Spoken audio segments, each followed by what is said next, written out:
Hey followers, today I'm interviewing Jasper Motorsports team owner Doug Bawel, and I cannot wait to see how it turns out because he always seemed very nice to me. So let's see.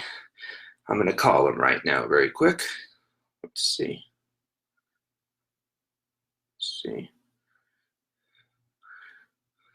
Come on, where's the email?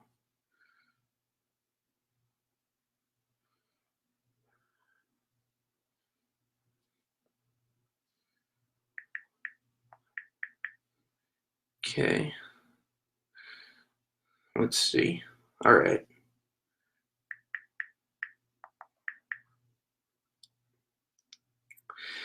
Alrighty.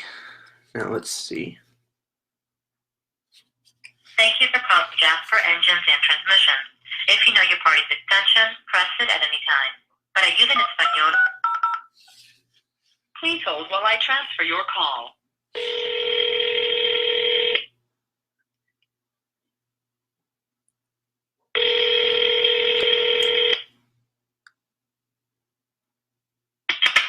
Doug speaking. Hey Doug, this is Douglas Kenney, the guy that we agreed to do a phone conference with. Are you available for it right now? I am, sir. Go right ahead. Alrighty, cool. It means a lot to me to be talking to you because I always liked the Jasper team that you fielded in the Cup Series. Well, thank you very much. Alrighty, so I have a list of questions and hopefully you have the answer for them, and it's about 15 of them, or 18 so far it looks like.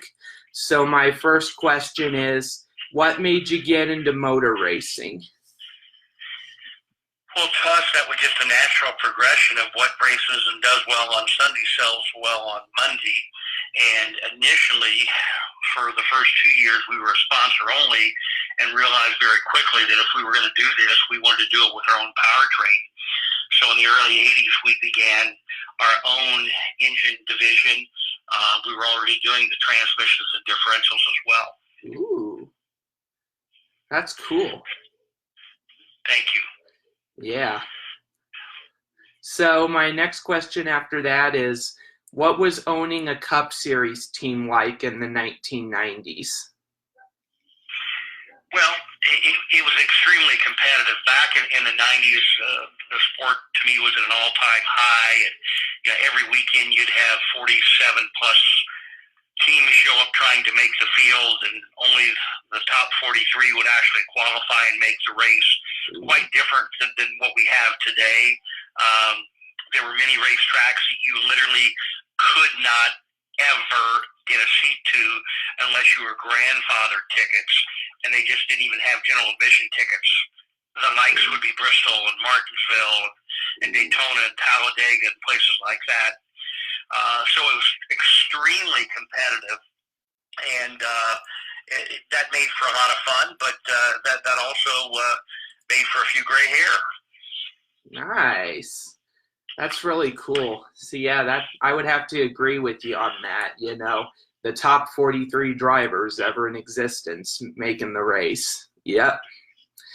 So what was Waltrip Jasper Racing run out of the Bill Davis Racing shop in 2006? No, that actually, well, it may have been physically the old Bill Davis shop, but Michael Waltrip, wanted to field his own team, and he knew that, if he didn't have points to carry into the next year, so he approached us, would we be willing to sell him the number? So he ran the number 77 for a very short period of time, then converted over to 55. But if Michael hadn't done that, he would not have made the Daytona race that year. Oh. That makes a lot of sense, because before NASCAR had the charter system in place, it was the points that got you in the race.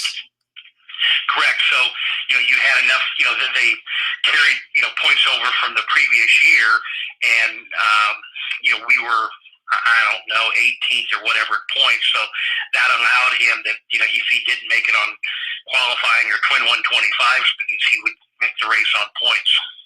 That makes a lot of sense. And what made you select Robert Presley as your driver? Robert Presley, and he had an unprecedented, absolutely fantastic success in the then it was the Bush series, and Robert had that down home atmosphere that seemed to relate extremely well with our customer base, primarily of independent garage owners across the country. Ah, that makes a lot of sense. I interviewed Robert Presley a couple years ago, and he was very nice. Yeah, he's quite a guy. Yeah. What was your reaction to the tough years of 1998 and 1999 in Winston Cup when you guys DNQ'd a couple times? Well, I can remember like it was yesterday. I want to say we finished second at Texas with Robert, and we're getting ready to head to Bristol, and that was a track that he struggled with in some qualifying.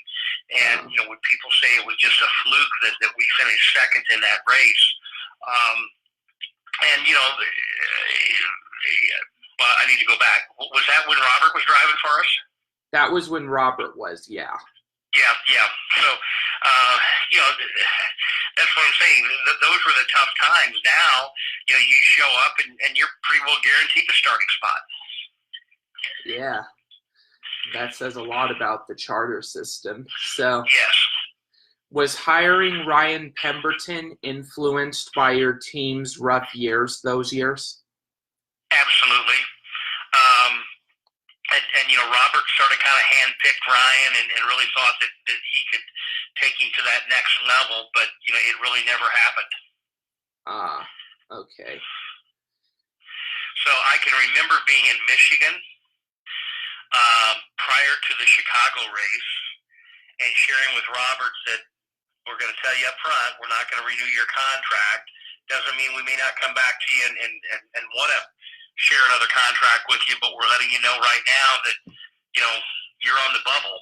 And the next week he goes and finishes second at Chicagoland. Oh, I see. So that's really interesting. So it was the race before Chicago that he announced that he wasn't gonna be part of the team again, or that you announced it?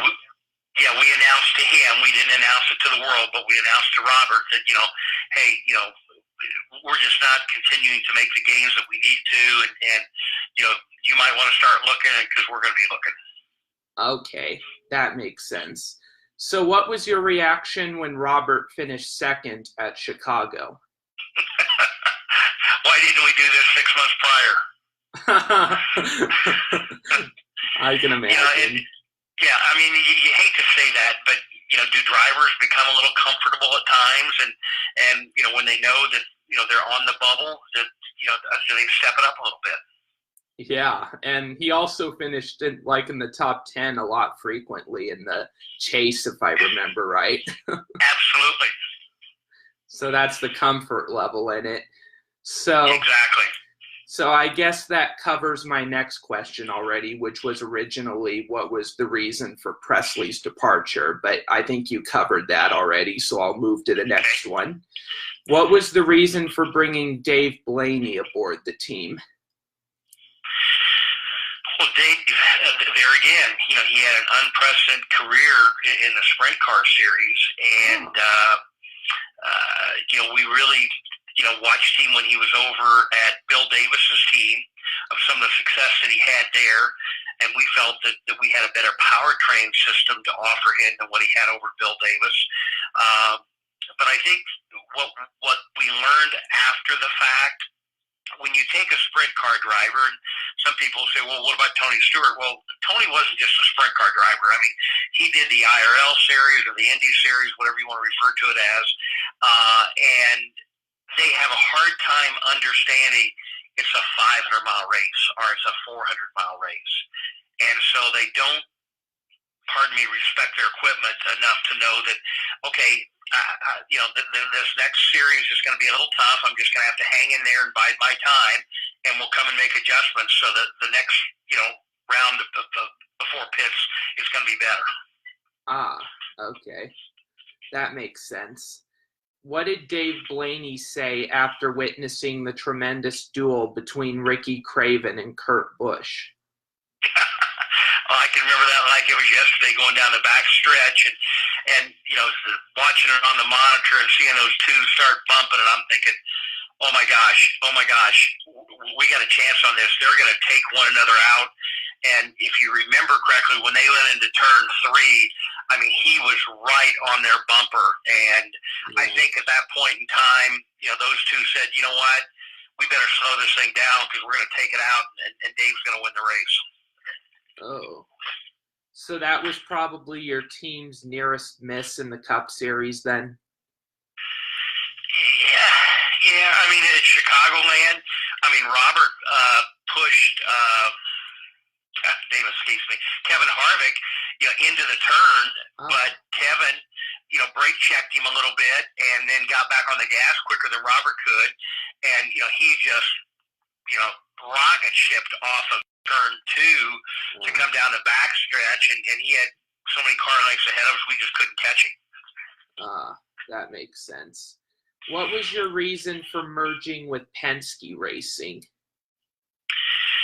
Well, that was interesting. Prior to that, we were building engines for only ourselves and along with the Busch team that we were leasing some to. Roger was building engines for his 2 teams, and we had some business dealings prior to that, and we approached him and said, Roger, is there any interest in putting these things together?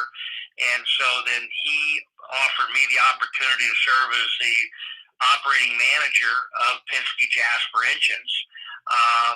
And we put the 3 teams together. We had spent a lot of time and energy working on the bottom end of the engine, and they had spent a lot of time working on the top end of the engine. So it worked extremely well. So after that, Roger was able to get an interest from Tide of making a change. I'm sorry, of Kodak of making a change, and he knew that he couldn't, get a whole other team up and operational. We had a team. It was going to be underfunded the first couple of years because Kodak was going through some financial issues, and so literally Roger and I put the deal together in Phoenix, Arizona's car dealership right before the Phoenix race. Cool. Yeah. All on a handshake. What was that?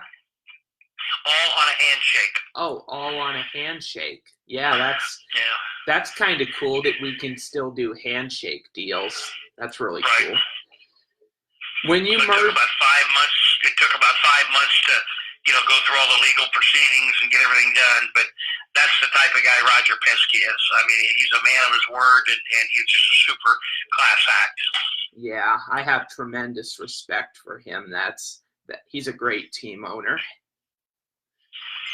When you merged with Penske Racing, did your team operate out of the Jasper shop or the Penske shop? We operated out of the Jasper shop for a couple of years before Roger bought his new shop, where today both the Cup, when he runs the Xfinity Series, and the IndyCar Series out of there, and then they do some other series out of there as well. I don't remember if it's the Le Mans or GTP, but whatever that other series is that he's in, they run it out of that shop. Okay.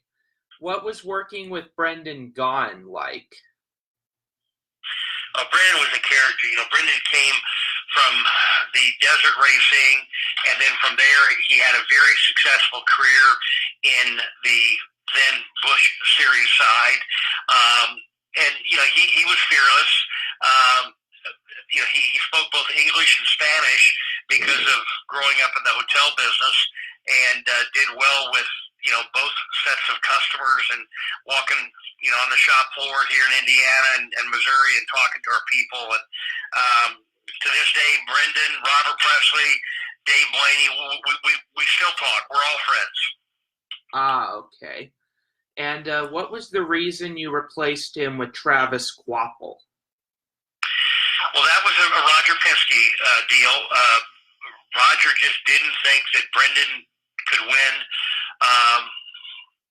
a championship. And Roger's all about winning championships. He's got enough wins and top tens. He wants drivers that he believes can win the championship. and he did not feel that Brendan had that ability. And I think Roger's probably proven himself out. He didn't have. Travis came on very strong. He was a very smart driver, but I think some personal issues, et cetera, got in the way, and he never really made it big time. Yeah. He was good in the truck series, but that's pretty much it. What was your reason for merging with Michael Waltrip Racing? Well, we really didn't merge. We were shutting the team down because we lost Kodak, and Roger and I both had decided that we weren't going to fund it ourselves, and he was going to go back just to doing two teams, and I was going to go back to just managing the engine shop and looking for some other engine customers, which we did for another couple of years before I actually got out of the business. And just when the Car of Tomorrow came out, we knew we had a very, very short window to come up with a brand new transmission. So when that happened, we really focused our energy in coming up with a brand new transmission for NASCAR. Okay. What was working with Michael Waltrip like for that period of time? We had no interest. It was just selling the points to him for Michael to use. Okay. Alrighty. So that's really all it was. It was just selling the points. There was nothing to Correct. it. Alrighty. No, I never went to a race. I never was even at their race shop until they closed it and began selling off assets, and we bought some of their assets. Alrighty. That's all I have as far as questions. I really appreciate the time you made for me. Well, you're most welcome, and best of success to you. No problem. And when the book comes out, I'll let you know. Thank you. Alrighty. Bye. That was very thrilling. What a very nice guy. And he's definitely someone I'll talk to again. Thank you all for joining me. He's a very nice guy and very cool. And this is what I want to do. I want to keep doing interviews. Interviews are what I want to do. Thanks to him.